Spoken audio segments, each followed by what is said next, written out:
تعین کریں تاکہ میں ان کی خدمت میں حاضر ہو کے ان سے بھی بات کر سکوں اور دیگر جماعتوں کے ساتھ ہماری بی اے پی ہے، خالد بخشی صاحب ہیں اور ہیں، ہم دیگر جماعتوں سے بھی رابطہ کرنے کا ارادہ رکھتے ہیں۔ کل کی کور کمیٹی کا یہ فیصلہ ہے۔ شکریہ۔ دیگر نون لیگ کے رہنماؤں کی طرح پی ڈی ایم کی طرح جو ہے وہ فل کورٹ رات کو بنانے کا مطالبہ کیا ہے، کیا وہ ریجیکٹ ہو چکے ہیں بھائی جان؟ چیف جسٹس صاحب اس کو مسترد کر چکے ہیں اور ٹھوس قانونی اور رولز کو سامنے رکھ کے انہوں نے کیا ہے۔ بالکل درست ہے۔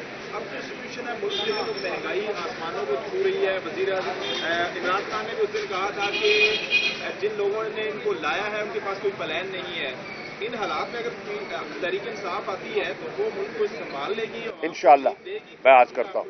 پہلی بات تو یہ ہے کہ آپ صحیح فرما رہے ہیں، مہنگائی آسمان کو چھو رہی ہے۔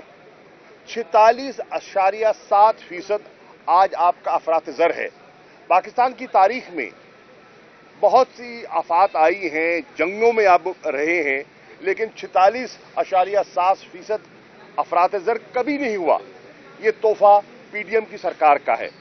آپ دیکھ رہے ہیں کہ آٹے کے حصول کے لیے لائنیں لگی ہوئی ہیں اور بہت سی قیمتی جانوں کا ضیاع ہوا۔ آپ نے دیکھا کہ معاشی کیفیت اور معاشی بدحالی کا عالم یہ ہے کہ کل کراچی میں 12 اموات ہوئی ہیں۔ خواتین مطلب بچے وہ راشن کے لیے اس کے حصول کے لیے وہاں پہنچے تھے اور وہاں بھگدڑ میں 12 اموات کراچی میں ہوئی ہیں۔ یہ کیفیت آپ خیبر پختونخوا چلے جائیں، آپ پنجاب کے مختلف شہروں میں چلے جائیں۔ میرے اپنے شہر ملتان میں ایک کیجولٹی ہوئی ہے اور آٹے کے حصول میں۔ اسی طرح معاشی بدحالی کی کیفیت یہ ہے کہ لا اینڈ آرڈر متاثر ہو رہا ہے۔ میں آپ کو پھر اپنے شہر کا حوالہ دیتا ہوں۔ ملتان میں ڈکیتیاں بڑھنی شروع ہو گئی ہیں اور ایک مارکیٹ میں ڈکیتی کے لیے ڈاکو آئے، وہاں کے دکانداروں نے، تاجروں نے ان کو پکڑا اور کیونکہ پولیس پر اعتماد اتنا اٹھ گیا ہے کہ انہوں نے وہاں ایک پوری کارروائی شروع کر دی اور آپ کے سامنے ہے جو کچھ ہوا۔ پولیس خاموش تماشائی دکھائی دے رہی تھی۔ وہاں کے ہمارے جو سی پی او ہیں وہ بالکل بے بس دکھائی دے رہے ہیں، ان کے ہاتھ پاؤں پھولے ہوئے تھے۔ کوئی تین لوگ وہاں سڑک پہ مارے گئے۔ they were lynched۔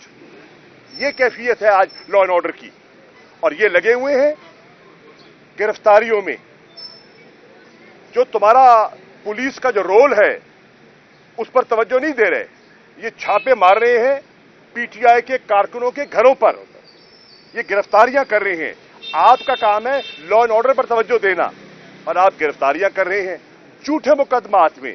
کوئی روزہ کھول رہا ہے، کوئی تراویح پڑھ رہا ہے، ان کے گھر میں دیواریں پھلانگ کر ان کو اٹھا رہے ہیں۔ ہماری ایک ڈاکٹر ہیں، ڈاکٹر روبینہ، وہ اپنے کلینک میں بیٹھ کے مریضوں کو دیکھ رہی ہیں، ان کو آ کے اٹھا کے لے گئے۔ اس بیچاری کا قصور کیا تھا؟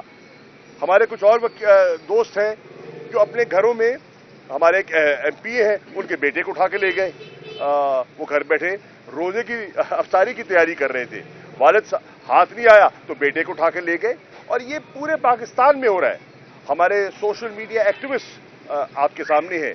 کل ہم اللہ کا شکر ادا کر رہے تھے کہ اظہر مشوانی جو ہیں وہ گھر لوٹ آئے، لیکن رات ہی کو خبر ملی کہ جو کراچی کے ہمارے سوشل میڈیا کے ایکٹیوسٹ ہیں ان کو اٹھا لیا گیا۔ تو یہ کیفیت ہے۔ ان حالات میں پاکستان کے لوگوں کو فیصلہ کرنا ہے، یہ ڈیفائننگ مومنٹ ہے اور فیصلہ کرنا ہے، قوم کو فیصلہ کرنا ہے، عدلیہ کو فیصلہ کرنا ہے، وکلاء کو فیصلہ کرنا ہے۔ ایک طرف راستہ ہے جو جسٹس کارنیلیس دکھا گئے اور ایک راستہ ہے جو جسٹس منیر دکھا گئے، اور آج کالے کوٹ کو فیصلہ کرنا ہے کہ وہ کارنیلیس کے راستے پہ چلنا چاہتے ہیں یا جسٹس منیر کے پیروکار بننا چاہتے ہیں۔ دس از دی ڈیوائڈ اور لوگوں نے فیصلہ کرنا ہے۔ شکریہ۔